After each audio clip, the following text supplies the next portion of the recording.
नमो अरहन्ताणं नमो सिद्धाणं नमो आयर्याणं नमो वरचायताणं नमो गुरुवे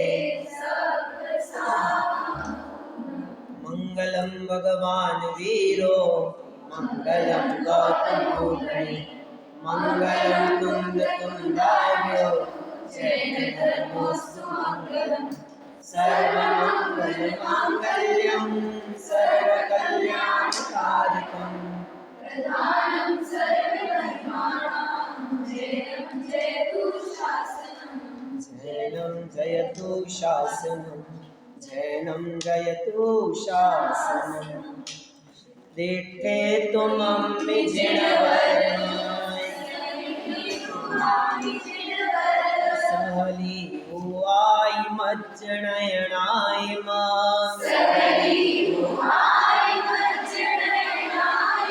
चित्तं गतं चलहुं अम्येण वसिंच्यम जायमा प्रभो आपके दर्शन करने से होते अनेक सफल मन शांत हुए मानो अमृत का सिंचन। कल हमने इस पद्मनंदी पंचविंशतिका का ये 14वां अधिकार है जो चर्चा में प्रारंभ किया और इसमें पहला छंद कल हमने विषय में चलाया था। एक स्तुति परंपरा में एक पैटर्न है, आप लोगों ने भी कई बार देखा हो पर ध्यान नहीं गया होगा कभी आपका। एक स्तुति होती है व्यक्तिगत और एक स्तुति होती है साधारण। आ रहा है समझ क्या कहा मैंने? अभी समझिए। रत्नकर्ण शावकाचार्य का मंगलाचरण, समंत भद्र स्वामी ने भगवान महावीर स्वामी को नमस्कार किया, पर्टिकुलर महावीर स्वामी, बराबर है। गोमट्ट सार का मंगलाचरण, पर्टिकुलर उन्होंने नेमिनाथ भगवान को याद किया। ऐसी अलग अलग जगहों पर अलग अलग भगवंतों को, तीर्थंकरों को याद करने की परंपराएं रही हैं। सबके अपने अपने होते हैं, किसी का कोई प्रिय किसी का कोई प्रिय, लेकिन कुछ ऐसे भी आचार्य हुए जिन्होंने अपने ग्रंथों में किसी व्यक्तिगत को नमस्कार न करके उन गुणों को नमस्कार किया जो सब में पाए जा सकते हैं। जैसे इस परंपरा का प्रारंभ हम करें तो षटखंडागम से, तो उन्होंने व्यक्ति विशेष को नमस्कार नहीं किया, पदों को नमस्कार किया। नमो अरहंताणम नमो सिद्धाणम आदि आदि करके थोड़ी परंपरा आगे बढ़ी और आचार्य कुंद कुंद देव का काल आया तो उन्होंने भी नमस्कार किया। लेकिन सिद्धों, समय सार में नमस्कार किया सिद्धों को, प्रवचन सार में नमस्कार किया पंच परमेष्ठी को, सर्व मनुष्य लोक में विद्यमान अरहंतों को। तो हमने पूछा किसको कह रहे हो, कौन से तीर्थंकर की बात? ये किसी व्यक्ति विशेष की नहीं। कैसी बात चल रही है? सामान्य। लेकिन जब आचार्य उमा स्वामी देव ने रचना करना प्रारंभ किया तो उन्होंने एक कदम आगे बढ़ के काम किया। तब उन्होंने ना तो पद को नमस्कार किया, ना उन्होंने व्यक्ति विशेष को नमस्कार किया, उन्होंने चर्चा करी गुणों की। डायरेक्टली मोक्ष मार्ग के नेता, कर्म पर्वतों के नेता और विश्व तत्व के ज्ञाता, ऐसे भगवान को हमारा नमस्कार। भगवान भी नहीं कह रहे, वो तो ऐसे जो भी हैं, वो अरहंत हैं, सिद्ध हैं, आचार्य जो भी हैं, उनको हमारा नमस्कार। उसी पैटर्न पे जब स्तुति साहित्य आगे बढ़ा तो बहुत स्तोत्र ऐसे लिखे गए जिनका नाम पड़ा साधारण जिनस्तव, ऐसे ही नाम है बिल्कुल डायरेक्टली। और ऐसे स्तवन श्वेतांबर आमनाय में बहुत ज़्यादा है, ये भी आप समझ लेना। दिगंबर आमनाय में श्वेता स्तोत्र संख्या कम है और हमसे कई गुना ज़्यादा स्तोत्र साहित्य रचा गया है श्वेतांबर आमनाय में, कई गुना ज़्यादा, बहुत ज़्यादा। क्योंकि हम लोगों ने पैटर्न अध्यात्म का, करणानी योग का पकड़ लिया तो हम स्तुति साहित्य में थोड़े से पीछे रह गए। फिर एक कालखंड वापिस आया जिसे हम हिंदी साहित्य में भक्ति काल कहते हैं। उस कालखंड में फिर से हमारे यहाँ ऐसे विद्वान हुए इन्होंने भक्ति साहित्य लिखा। तो हमारे यहाँ कौन है भक्ति साहित्य का स्वर्ण काल किसको कह सकते हैं? कौन सा कालखंड है जिसको जैन भक्ति साहित्य का गोल्डन एरा कह सकते हैं? एक आचार्य समंत भद्र। जिस कालखंड में आचार्य समंत भद्र इस भूतल पर विराजमान थे वो काल जैन भक्ति साहित्य का गोल्डन एरा कहा जा सकता है, माना जा सकता है, क्योंकि उनसे पूर्व किसी भी व्यक्ति ने इतनी ज़्यादा भक्ति परक रचनाएं लिखी ही नहीं थी। और उन्होंने सबसे पहले ये काम किया। और रत्नकरण शावकाचार्य जो पढ़ के आए उन्हें तो पता ही होगा, उन्होंने स्वयं के लिए ये वाक्य प्रयोग लिया, मुझे स्तुति करने का व्यसन हो गया है, सुस्तुत्याम व्यसनम। मुझे तो हे भगवान सुस्तुति करने का व्यसन हो गया है। तो उन्होंने बहुत सारी रचनाएं लिखी।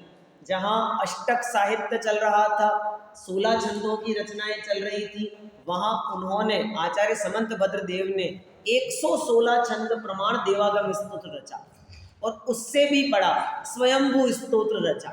एक एक तीर्थंकर की कई कई छंदों में स्तुति, 2400 तीर्थंकर की स्तुति, जिस स्वयंभू स्तोत्र के बारे में वो वर्णन आता है कि जब वो पकड़े गए भस्म व्याधि के बाद में और शिव कोटि राजा ने कहा कि तुम्हें इस शिव पिंडी को नमस्कार करना होगा, और जब आचार्य समंत भद्र देव ने वहीं खड़े खड़े स्वयंभू स्तोत्र की रचना करी और 8वें तीर्थंकर चंद्रप्रभा भगवान की स्तुति के समय वह शिव पिंडी फटी और उसके अंदर से स्वच्छ धवल पाषाण की चंद्रप्रभा भगवान की पद्मासन प्रतिमा प्रकट हुई।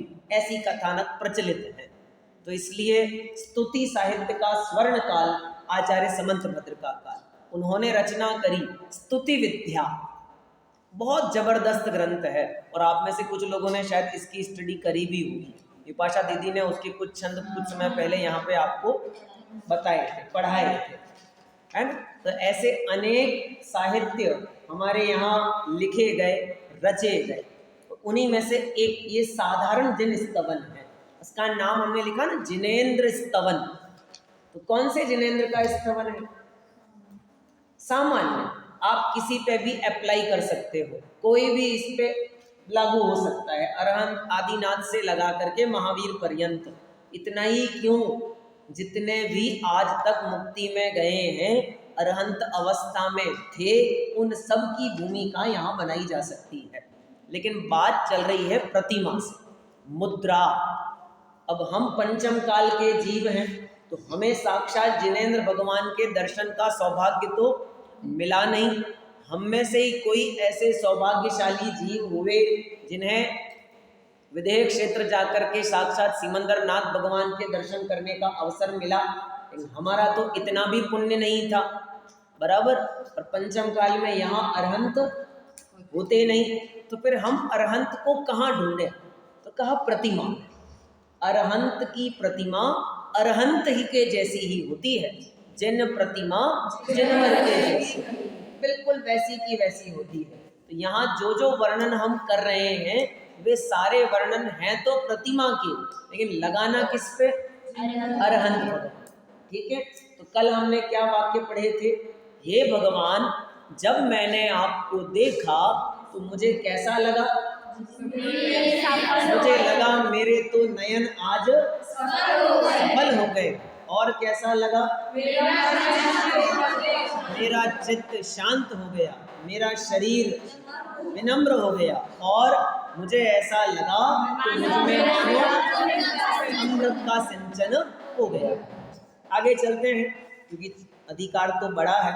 मुझे तो प्रयास था कि एक दिन में 2-2, 3-3 छंद लेते हुए मैं चर्चा को आगे बढ़ाऊंगा, लेकिन लग नहीं रहा कि इतना हो पाएगा। इस अधिकार में कुल छंद हैं 34 और अभी तक अपना 1 हुआ है।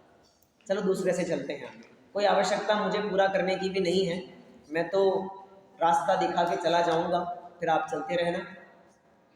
दूसरा अधिकार पढ़ते हैं, दूसरा छंद पढ़ते हैं। डिठे तुम में जिणवर, डिठे हराशेष मोहतिमिरेण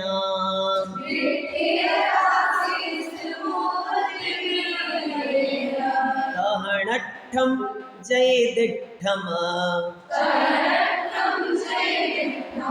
दहनट्ठं जयदिट्ठम्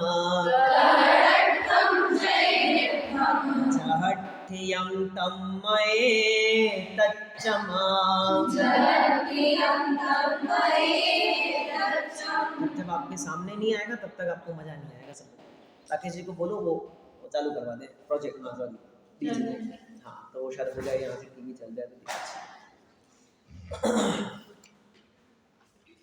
आचार्य देव ने कहा, हे भगवान, जब मैंने आपको देखा तो मेरा दिट्ठी हरा शेष मोह तिमिरेण, शब्दों को देखना, दिट्ठी हर अशेष मोह तिमिर, तिमिर में लगाई तृतीया विभक्ति, शब्द बना तिमिरेण, मोह रूपी अंधेरे के द्वारा मेरी क्या हो गई थी, दृष्टि हर ली गई थी। दिट्ठी हर, मेरी दृष्टि हर ली गई थी।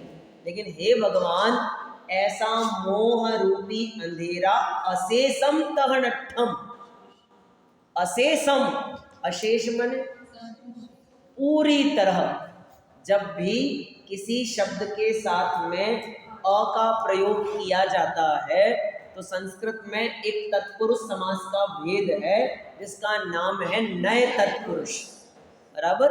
और उसको करने पे जो शब्द है उसका विपरीत अर्थ उसमें निकल जाता है।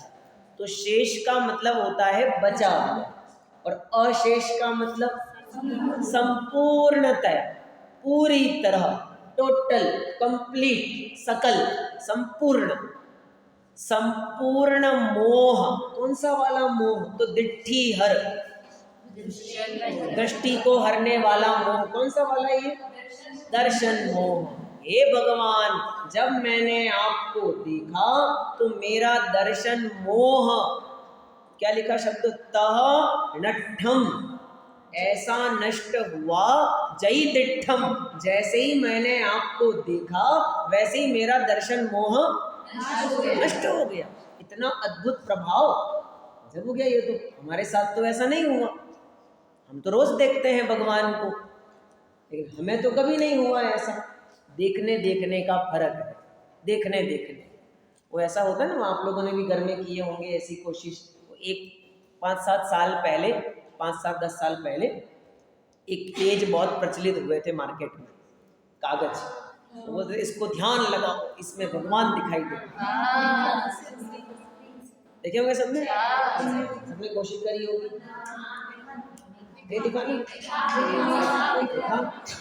जिनको दिख गया वो सम्यक दर्शन के पात्र हैं।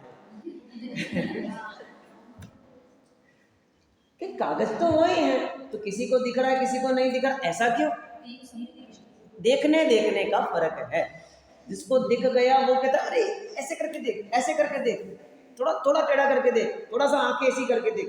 और हम ऐसे वैसे सब कुछ करके देख ले तो भी हमको नहीं दिखता।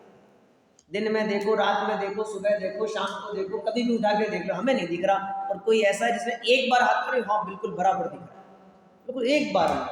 फिर थोड़े टाइम बाद में एक और पेपर आया 3D, उसमें कहते इधर घुमाओगे तो भगवान महावीर दिखेंगे, इधर घुमाओगे तो भगवान पारसनाथ दिखेंगे। वो भी देखे होंगे आप। किसी को दोनों ही नहीं दिखते। चिन्ह दिखता है भगवान महावीर का और फन दिखते हैं पारसनाथ। नहीं होता है ऐसा, वो ऐसा ही होता है। अब क्या करें ऐसे? किसका फर्क है? वो तो जैसा है वैसा ही है, फर्क तो दृष्टि का है, देखने देखने का है। हमारे देखने में अंतर आ गया। भगवान सम्यक तो प्राप्ति की योग्यता तो आपको देखते ही प्रकट हो जाती है। पंचलब्धि की जब हमने चर्चा करी थी ना शास्त्रीय वर्ग में, तब ये भी कहा था जिनेंद्र दर्शन, ये भी सम्यक प्राप्ति का निमित्त है। कितना सम्यक हो सकता है पता है आपको? शायिक सम्यक। कितना? शायिक सम्यक। औपशमिक, शायोपशमिक तो बहुत छोटी बात है। शायिक सम्यक्त्व की उपलब्धि हो जाती है जो जिनेंद्र भगवान को देख लेते हैं। ऐसे कैसे हो जाएगी? लिखा है, आगम कह रहे हैं, कर्णानुयोग कह रहा है, जिनेंद्र भगवान के केवली श्रुत केवली के पाद मूल में क्या हो सकता है? बराबर है ना? क्या गजब है। जब शायिक सम्यक्त्व हो सकता है, उसी बात को तो यहाँ आचार्य पद्मनंदी देव कह रहे हैं, मैंने आपको देखा और मेरा दर्शन मोह नष्ट, एक झटके में खत्म हो गया। कितना कठिन था इस दर्शन मोह को नष्ट करना। कविवर मंगत राय जी के छंद हैं 10 लक्षण के, पढ़े आपने? नहीं पढ़े। 12 भावना तो पढ़ी मंगत राय जी? उन्हीं मंगत राय जी ने 10 लक्षण के ऊपर छंद लिखे हैं, बहुत बढ़िया छंद है, पढ़ने चाहिए। मैं उसी पे चर्चा कर रहा हूँ अभी।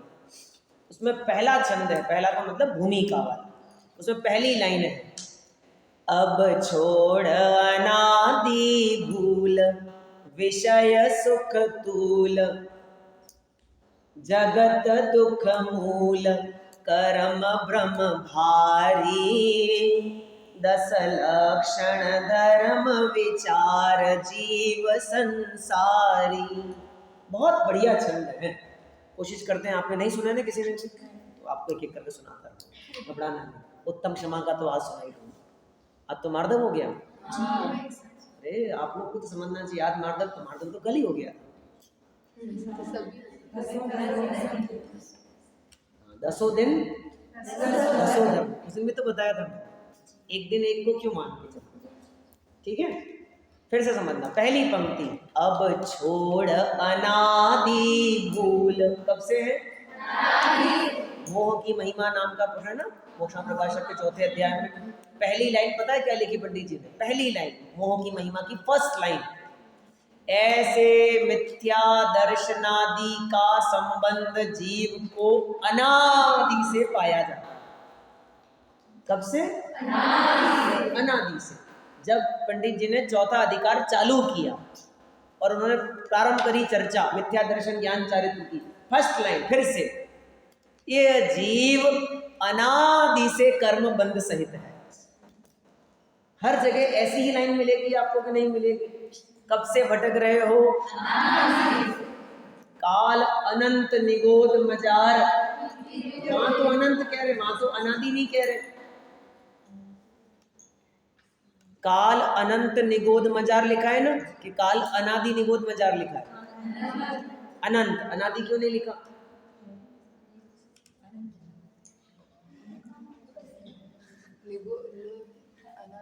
हाँ, अभी समझ में नहीं आई आपको? फैक्ट सेम ही है, अनादि और अनंत सेम ही है।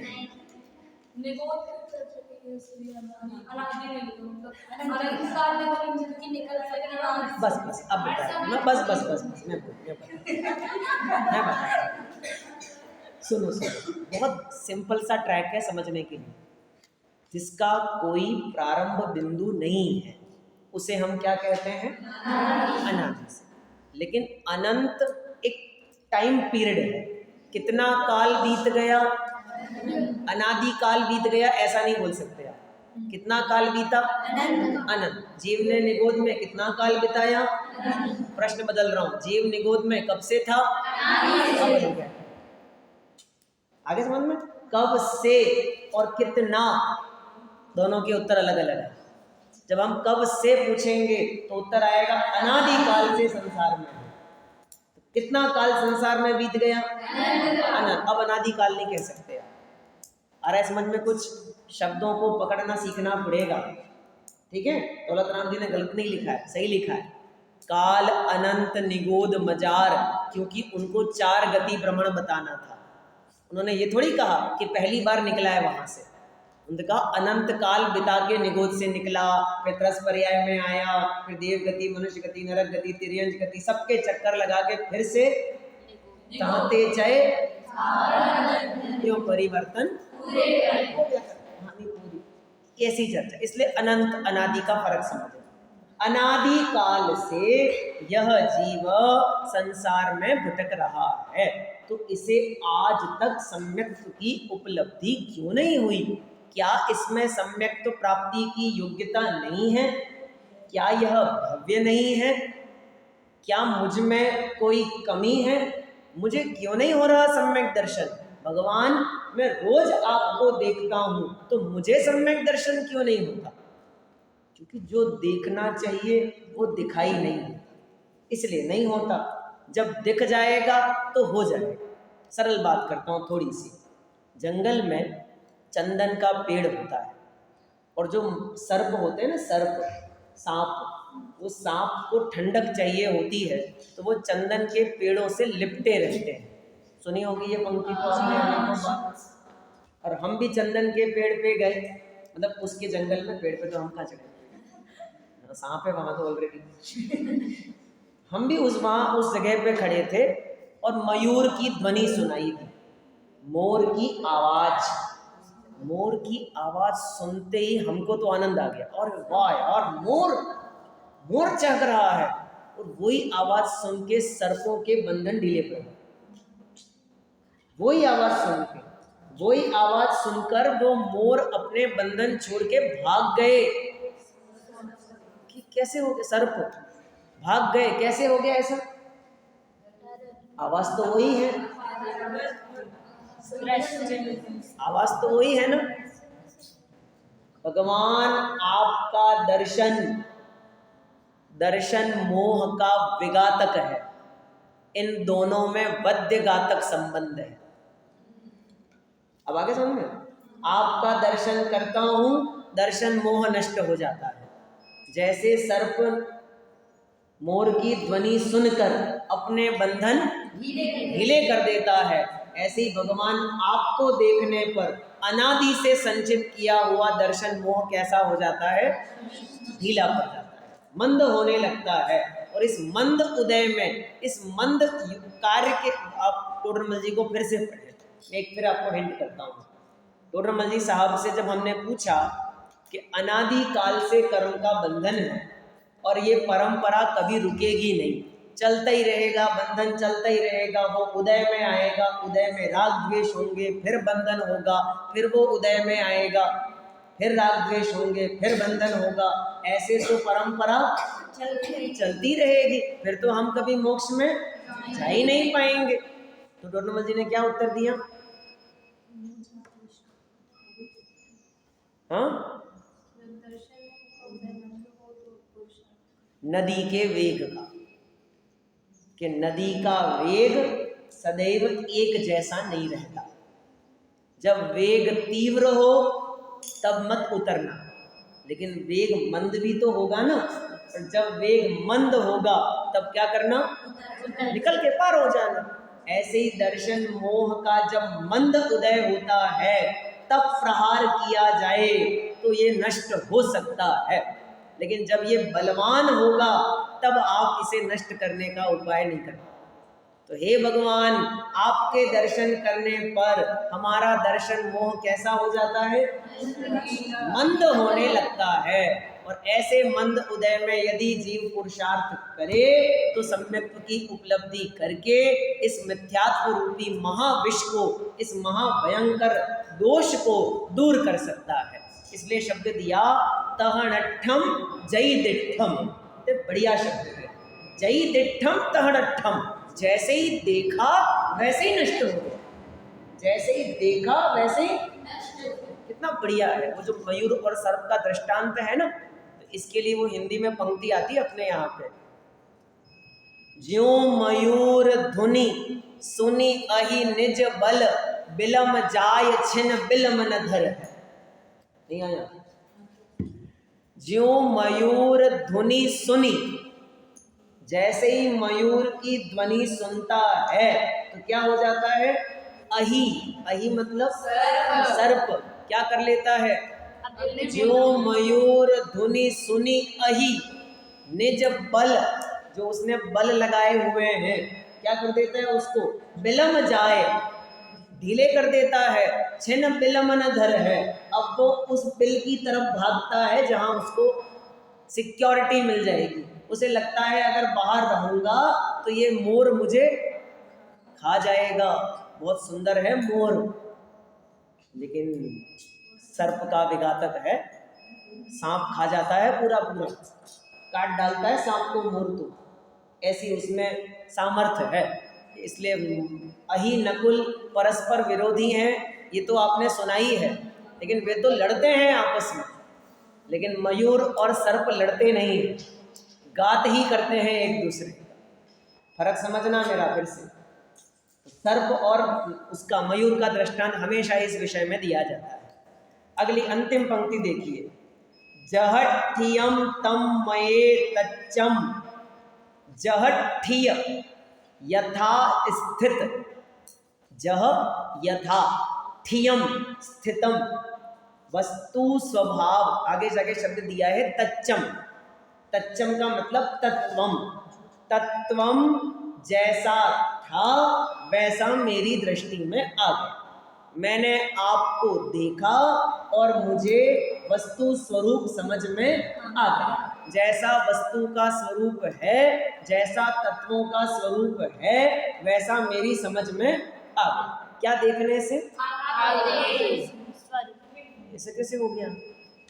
भगवान को देखने से तो भगवान के हाथ पैर दिखने चाहिए थे, भगवान को देखने से तो उनके आंगोपांग दिखने चाहिए थे, उनके अष्ट प्रातिहार्य दिखने चाहिए थे, उनका वैभव दिखना चाहिए था, पर हमें तो क्या दिखाई दिया? यहाँ तो कह रहे हैं आचार्य पद्मनी, मुझे तो वस्तु स्वरूप दिखाई, आपको क्या दिखाई? नहीं आया समझ में? समझ में थोड़ा सरल करता हूँ। भगवान महावीर और उनका सर्वोदय तीर्थ, आपके कोर्स में एक बुक है, फर्स्ट ईयर के कोर्स में, 12th में, उसमें एक वर्णन है कि गौतम, इंद्रभूति गौतम जब समूह शरण में पहुंचा तो उसने क्या देखा? मान स्तंभ देखा। बस ये तो वही कहानी दुनिया सुना रही है, तो हम क्या अलग सुनाएंगे? थोड़ा अलग सुना, थोड़ा अलग। उसने समूह शरण का वैभव देखा। वैभव, इतना बड़ा समूह शरण, इतना विशाल समूह शरण, 1 योजन प्रमाण, इतना ही था ना भगवान महावीर का लगभग, 1 योजन प्रमाण समूह शरण, 1.5 किलोमीटर लंबा चौड़ा। कितना? 1.5 किलोमीटर लंबा चौड़ा। कल्पना करो आकाश में ऐसे दिखे तो कैसा लगता हो। 20,000 सीढ़ियां इस पे चढ़ने के लिए। कितनी अनामिका? कितनी है समय शिखर में? 27 किलोमीटर कहते हैं।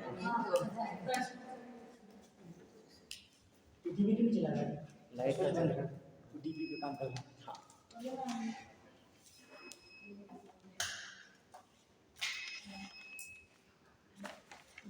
ठीक है, सही है।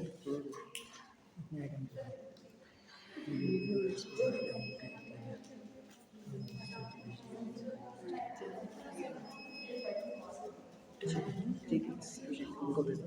के बाद और सोलर तो चलेगा।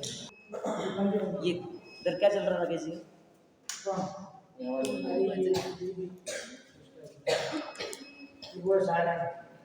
ठीक, हाँ, क्या बात कर रहे थे हम? समूह शरण की कितनी सीढ़ियाँ?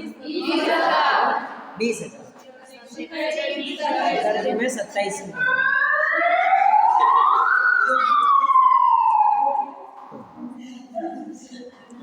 सब करना पड़ता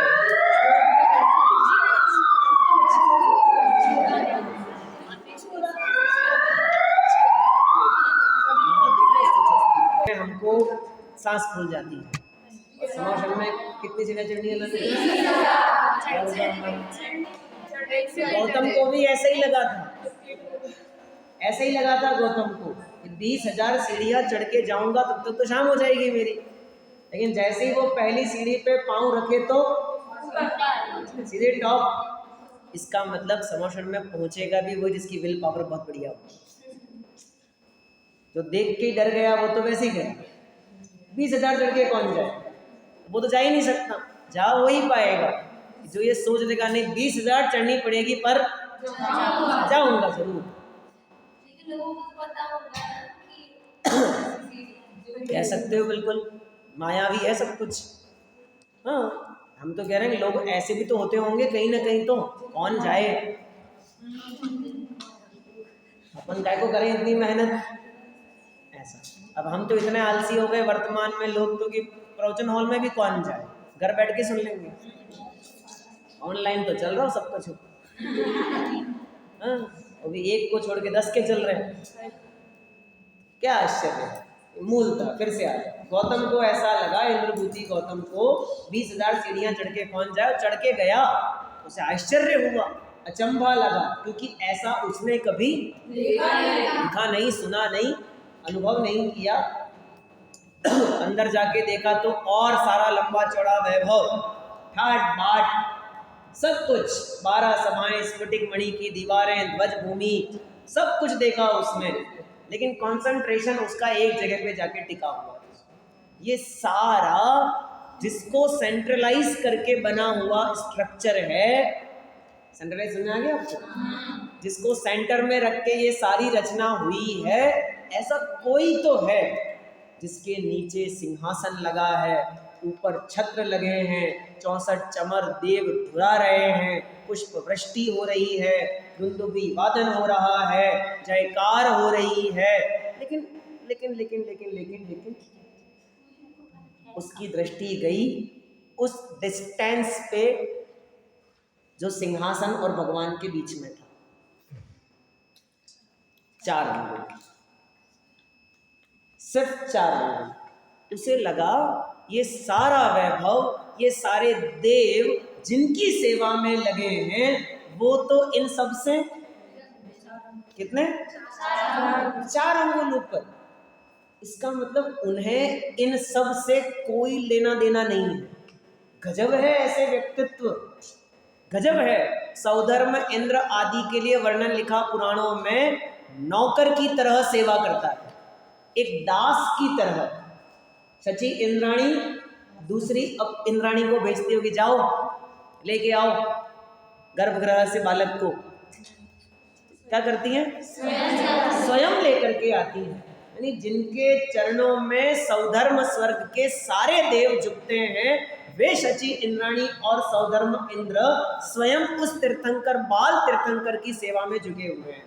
और केवल ज्ञान होने पर तो वैभव और बढ़ के आया, पुण्य का उदय और बढ़ के आया। उसे लग रहा है गजब हो गया। वो 4 अंगुल उसकी दृष्टि में आए और पता चला महिमा तो वीतरागता की ही है, सिर्फ 4 अंगुल।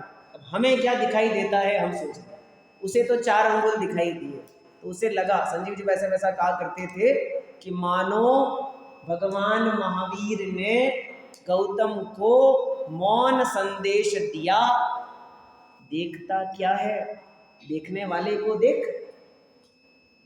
ये क्या देख रहा है? जो देख रहा है उसको देख। और वो बात मानो उसके चित्त में बैठी। तो ऐसे वाक्य बोलने में आते हैं, कदम बढ़ते जाते हैं, दर्शन मोह नष्ट होता जाता है, कदम एक और आगे बढ़ता है, अविरति से व्रति श्रावक बन जाता है, एक कदम और आगे बढ़ता है, वस्त्र उतारने नहीं पड़ते, उतर जाते हैं, एक कदम और आगे बढ़ता है, वह 4 ज्ञान का धनी हो जाता है और गणधर के पद पे जाके विराजमान हो जाता है। तो कोई सभा तो हुई होगी ना ऐसी जरूर, कि जिसमें ये घोषणा की गई होगी, आज से इंद्रभूति गौतम क्या बन गए हैं, सब इनका माला पहना के स्वागत करो। ऐसा तो कुछ तो हुआ होगा ना। ऐसा कुछ नहीं हुआ। लोग देखते रहे और देखते ही देखते एक जिस व्यक्ति के संबंध में दुनिया सोच भी नहीं सकती थी कि ये व्यक्ति ये बनेगा गणधर, और वो जाकर के गणधर बन गया और दिव्य ध्वनि गिरना चाहिए। और महिमा लोगों को इसलिए ज़्यादा आई क्योंकि डिस्टेंस पड़ा था 66 दिन का, वो महिमा थोड़ी और ज़्यादा हो गई। बाकी गणधरों की कहानी हमको नहीं पता है, इंद्रभूति गणधर की कहानी हमको बराबर पता है, जबकि गणधरों की संख्या तो बहुत सारी है। कितने हैं? लगभग 1100 अप्रोक्सीमेट, ऊपर नीचे लगा देना, सभी तीर्थंकरों के मिला दो। लेकिन आपको कहानी किसकी पता है? इसका रीजन यही वाला है, देखने देखने का फर्क है। उसी देखने वाली सभा में एक व्यक्ति और भी था, मंकली घोषाल, जो उस सभा से ये कहते हुए उठ के चला गया, हमारी तो कोई वैल्यू ही नहीं है, हम इतने दिनों से बैठे हुए हैं, हम इतने दिनों से पढ़ रहे हैं, लिख रहे हैं, हमारी कोई वैल्यू नहीं, और ये आज का आया छोरा और इसको आपने हृदय बना दिया, ऐसे तो नहीं चलेगा। और चला गया विरोध करते हुए, मंकली घोषाल जो नाम आता है। समझने की बात यही है, हे भगवान, आपके दर्शन करने से मुझे वस्तु स्वरूप समझ में आ गया, और जब वस्तु स्वरूप समझ में आया तत्क्षण क्या नष्ट हो गया? दर्शन हो। आचार्य पद्मनंदी देव ने दो पक्ष साधे, दो पक्ष। पहला, आपके दर्शन से वस्तु स्वरूप समझ में आया, वस्तु स्वरूप समझने से उन्होंने वाया वाया न जाके सीधा कहा, आपके दर्शन से दर्शन मोह नष्ट हो। जबकि कथन ऐसा है, आर्य समझ में नहीं आया? क्या सा है? आपके दर्शन से वस्तु स्वरूप जानने से, और लेकिन लिखा क्या है? जहाँ भी जिनागम में ऐसे कथन मिले पुण्य से मुक्ति होती है, पुण्य भला है, तो वहाँ ऐसा ही समझना कि वाया कथन ना करके कैसा किया गया है? सीधा, डायरेक्ट। जबकि ओरिजिनल में वो कथन कैसा है? घूम के आएगा। पुण्य से मुक्ति नहीं होगी, पुण्य से तो स्वर्ग मिलेगा, वे पद मिलेंगे, भूमिका मिलेगी, निमित्त मिलेंगे जिनसे मुक्ति हो सकती है, और उनसे मुक्ति मिल जाएगी। तो वाया वाया ना आकर के कभी कभी क्या कह देते, शुभ भावों से मुक्ति। कोई आश्चर्य नहीं। 24 तीर्थंकर की पूजा का अंतिम छंद, हाँ, भुक्ति मुक्ति। भुक्ति तो नहीं है, बेसिकली भक्ति है, वहां पे बोलते सब भुक्ति भुक्ति है, छपा भी भुक्ति है। भक्ति मुक्ति दातार 24 जिन राज भर। हे जिनेंद्र भगवान, हे 24 तीर्थंकर, आप कैसे हो? आपकी भक्ति मुक्ति दातार है। आपकी भक्ति, ये मतलब कथन कैसा हुआ अर्चिता? ये वाया नहीं किया उन्होंने, कैसा कथन किया? अर्थ कैसा करना? भक्ति से शुभ भाव, शुभ भाव से पुण्यबंध, पुण्यबंध से अच्छे निमित्त, और अच्छे निमित्तों में सम्यक दर्शन ज्ञान चारित्र की उपलब्धता करके जीव कहाँ आ जाएगा? ये वाया कथन, ऐसा समझना चाहिए आप। बराबर? आगे चलते हैं। हो गया पूरा, पूरी गाथा अपनी एक बार पुनः पढ़ता हूँ, आप शब्दों पे ध्यान देना। अरे आपके पास है, इनके पास नहीं। दिट्ठे तो मम्मी जिणवर, दिट्ठि हरा से समोहति मेरेणा,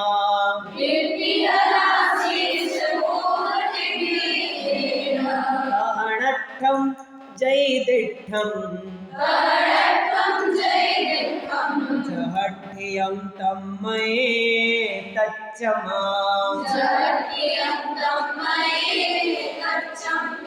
आगे अगले छंद में तीसरे गाथा में आचार्य देव लिखते हैं, दिट्ठे तुमम्मि जिणवर, परमानंदेन पूरियमा हिययमा,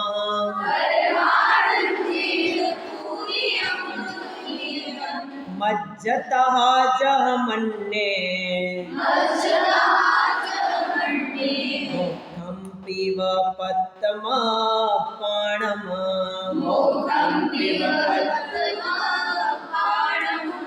मैं छंद का अर्थ कर रहा हूँ, आपको ये पंक्तियां पढ़ के अगर कोई स्तुति की पाठ की कोई पंक्तियां याद आती हो तो आप बताओ।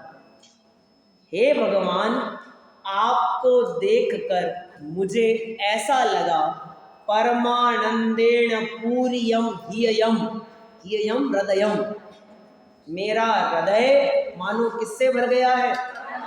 परमानंद से भर गया है। अब ये परमानंद क्या होता है?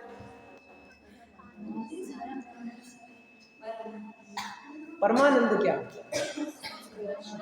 हाँ, अत्यधिक सुख, तो हिंदी में लिखा है अतीन्द्रिय आनंद का नाम परमानंद।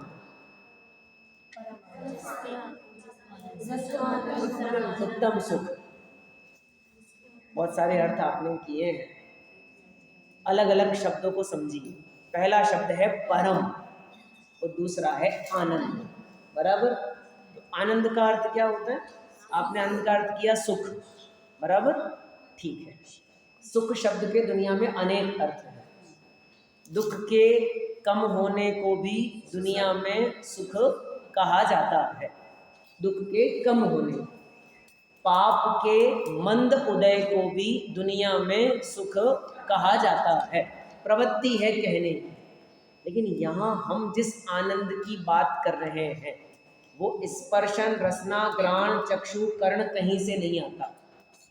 ये आता है मन से, मन से, हृदय अंदर में उमड़ता है।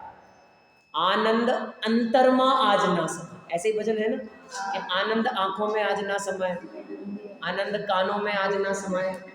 कभी बोला कभी आपने ऐसा? कभी प्रयोग नहीं। इसका मतलब जब सुख कहा जाए तो वो पंच इंद्रिय से हो सकता है, लेकिन वहां भी यही अर्थ करना कि सुख इंद्रियों में नहीं आ रहा, उसको भोगने पर जो तृष्णा की तृप्ति हमें अनुभव में आ रही है उसका नाम हमने क्या दिया है? यानी वो सुख वेदन में तो कहाँ आ रहा है? मन के द्वारा ज्ञान में उसका वेदन किया जा रहा है, वही आनंद। तो भगवान आपको देखने पर मुझे आनंद आ गया, आनंद तो रसगुल्ला देखने पे भी आ रहा था। अभी आपको मैं सूचना करूंगा, आप सबकी माता पिता आ गए हैं तो आपके यहीं बैठे बैठे आनंद की हिलोरें उछलेगी अंदर में। आनंद तो वहां भी आता है। बहुत दिनों बाद जब घर वालों को देखते हैं तो कितना आनंद आता है ना? जब आने का मौका आता है ना घर से, तब सब पता है क्या कहते हैं? हमारी ट्रेन नहीं है, डायरेक्ट ट्रेन नहीं है, डायरेक्ट ट्रेन तो 2 दिन बाद है, उस दिन ही आ पाएंगे भैया। और जाने को छुट्टी हम ऐसे दिन में देवे ना जब ट्रेन हो ही ना।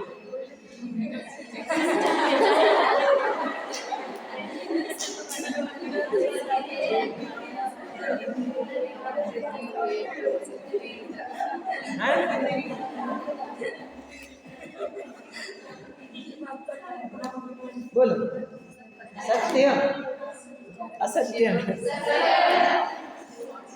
क्यों ऐसा? घर जाने में हमको क्या आता है? वहां जाके कितना आ रहा है वो पता नहीं अभी, लेकिन जाने का तो भाव है ना, भाव जाने का, आनंद। आनंद एक चटाई लगा देना बेटा, पूछ देना पीछे में, वो आनंद तो आता है ना उतनी देर के लिए ही सही, मजा तो आता है। अभी हम आपको कहें आप 2 दिन बाद जाना, आपको थोड़े से की टिकट करवा देते हैं, हम स्लीपर में चले जाएंगे,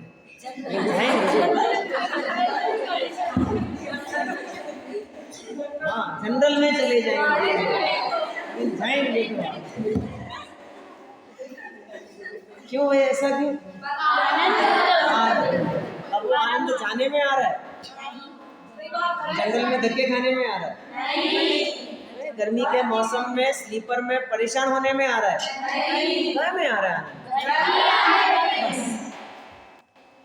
आनंद भगवान को देख के आ रहा है। कैसा? तो बोले परम आनंद आ रहा है। जगत जन जिसे आनंद कहते हैं ना, वो तो आनंद क्षणिक है, उससे कुछ उपलब्धि भी नहीं होती। थोड़ी देर आनंद आता है, 5 मिनट तक घर वालों को भी लगता है अरे आ गई आ गई, फिर 5 मिनट बाद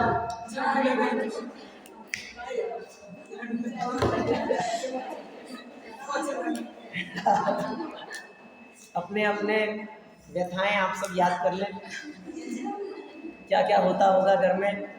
दृष्टि तो बता ही नहीं यहाँ से बोल के 5 मिनट 10 मिनट बाद में घर वाले कहते बहुत देर हो गई, किसी कल से नाई धोई नहीं, चल नहाने जा। नहीं मम्मी मुझे आपसे मिलने दो। अरे मैं तो यही हूँ, तू कहाँ जा रही है? मिलेंगे आराम से, अभी तो चुप ऐसे। आप जाते ही वहां पे टीवी चालू करके बैठ जाओ, नहीं बता रहा हूँ मैं। वो जो घर वालों को आनंद आ रहा था ना,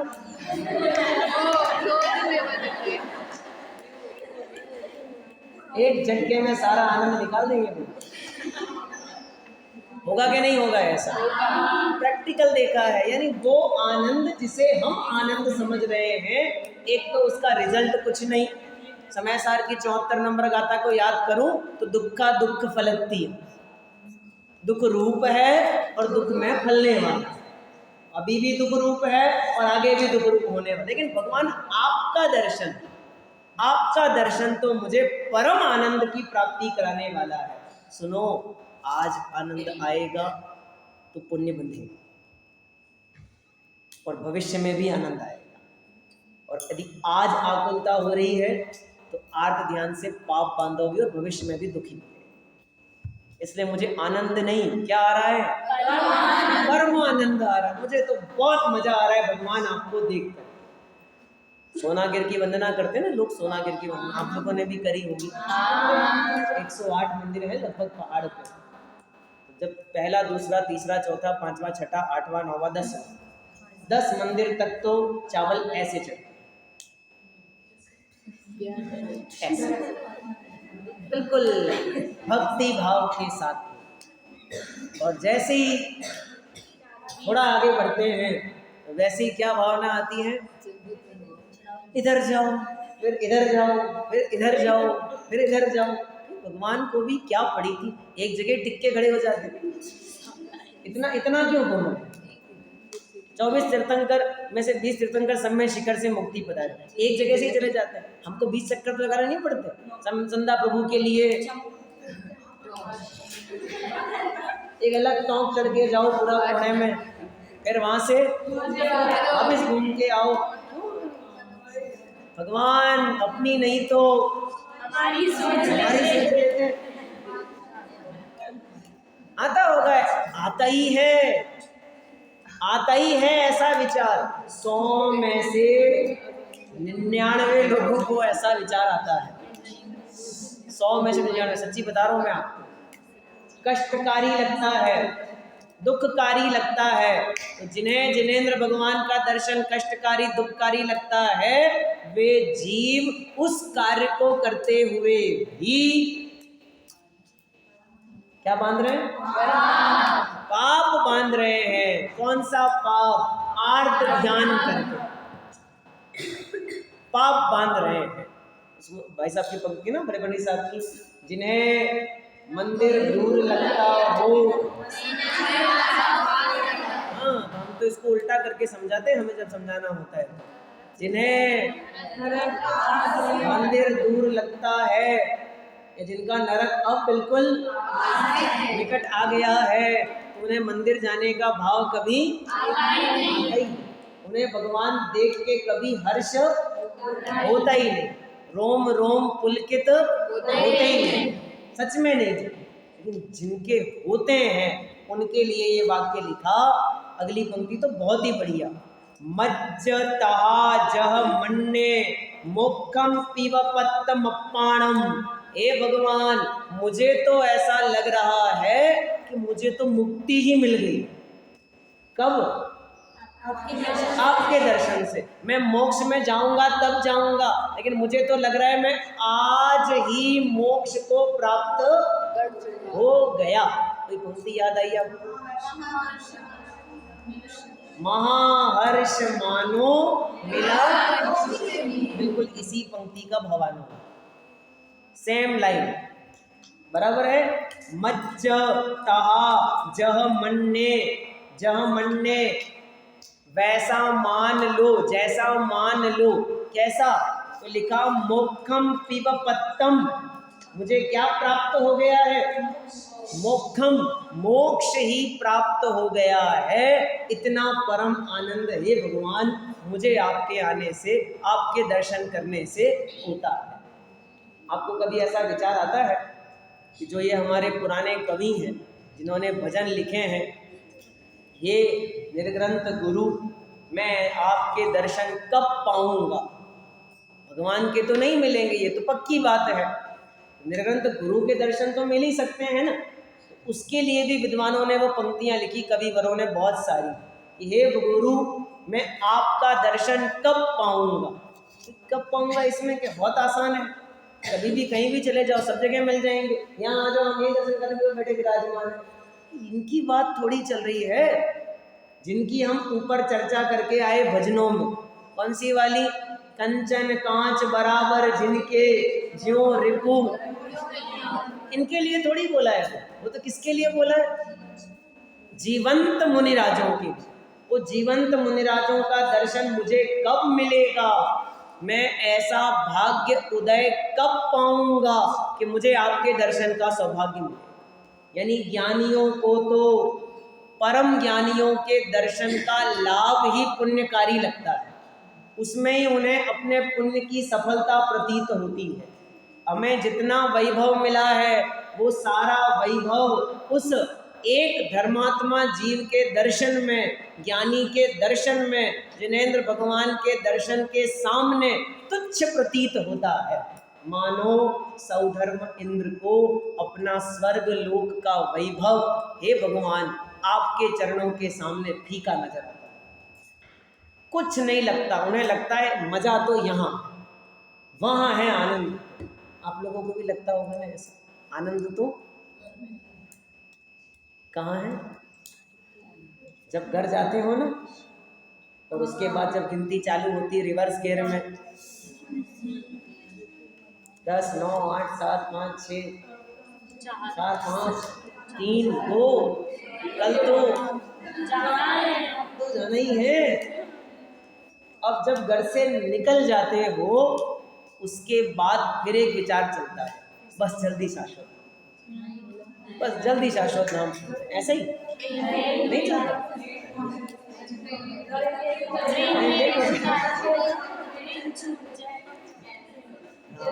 सजल कह रही है ट्रेन छूट जाए, ट्रेन कैंसिल हो जाए, मतलब हमारी स्थिति उस स्कूल के बच्चे जैसी है।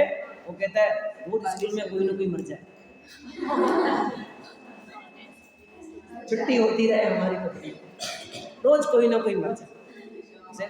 चल क्या पता जब मरेंगे छुट्टी हो जाएगी, उसे लगता है कोरोना वापिस आ जाए। उसे अहित नहीं दिखाई देता ना, इसलिए अहितकारी पदार्थ भी हितकारी प्रतीत होते हैं। कर्म भ्रम भारी, ये कर्म का जबरदस्त भ्रम है कि जो हितकारी है वे अहितकारी लग रहे हैं, जो अहितकारी हैं वे हितकारी लगते हैं। इष्ट में अनिष्ट पने की भावना, दौलत राम जी की दूसरी ढाल, 6 ढाला की दूसरी ढाल याद करें। जो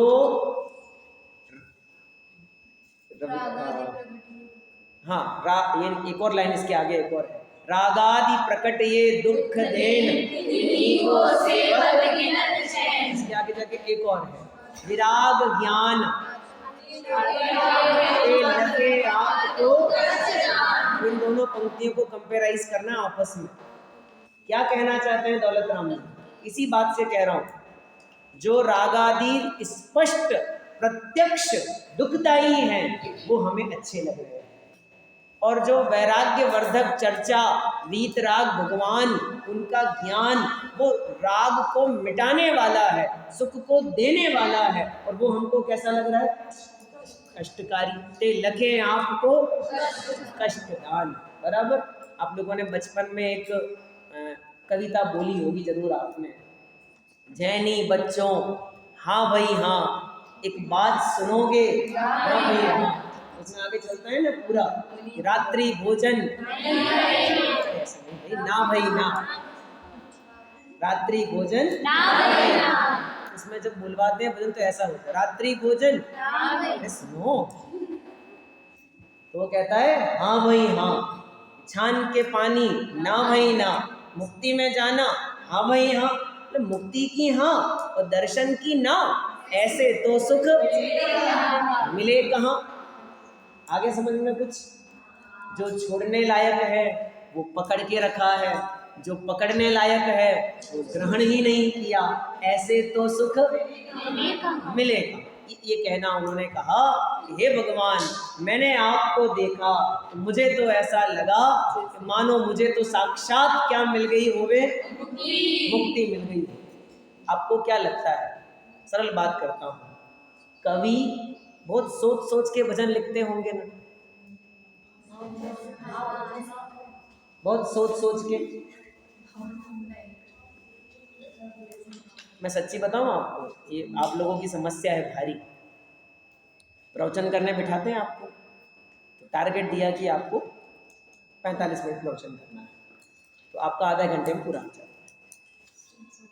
बराबर क्यों होता है पता है? क्योंकि आप बहुत सोच सोच के करते हैं, प्लानिंग बनी, इसके बाद ये वाला पॉइंट बोलेंगे, इसके बाद ये वाला भजन बोलेंगे, इसके बाद ये वाली लाइन बोलेंगे। हम बिना प्लानिंग के बैठ जाते, बिना योजना, कोई योजना नहीं बनी। इसका मतलब बिना योजना के बैठ जाना चाहिए ना। अभ्यास बढ़ाओ, योजना मत बनाओ। योजना बनाने से विद्वत्ता नहीं आ जाती, अभ्यास बढ़ाने से आती है। मैं ये नहीं कह रहा कि मैं विद्वान हूँ, मैं तो ये बता रहा हूँ पैटर्न ये है।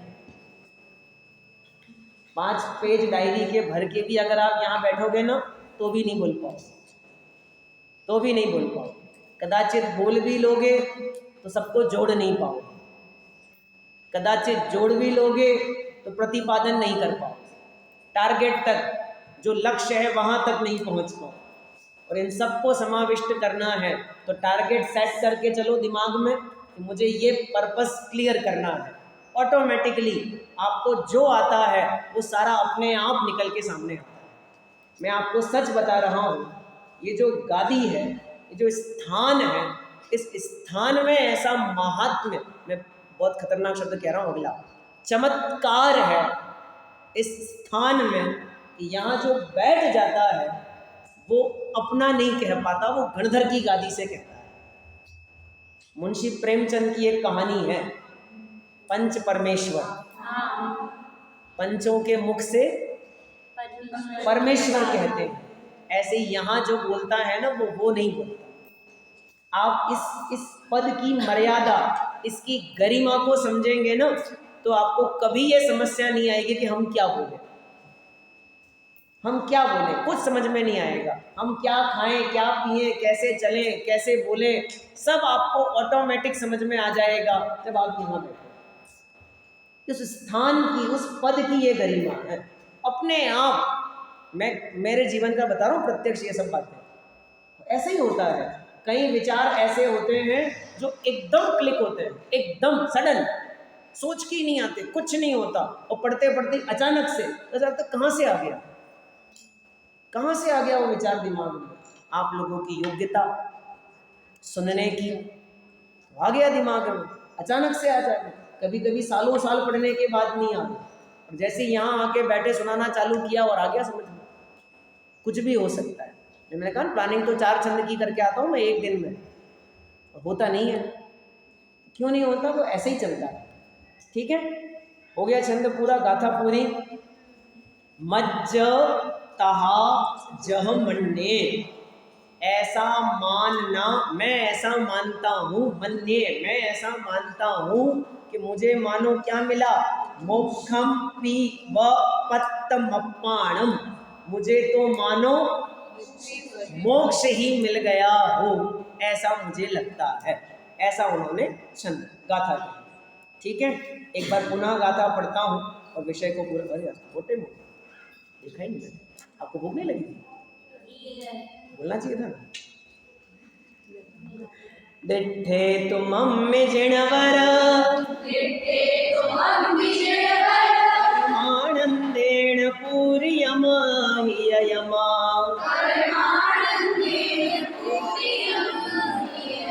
मज्जतः जह मन्ने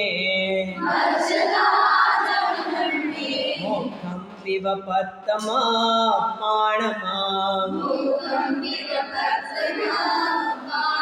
प्रभु आपके दर्शन से मन में परमानंद भरा, मानो मुझे आज ही है प्रभु मुक्ति पद साक्षात मिला। शेष चर्चा कल, विलंब होने के लिए क्षमा।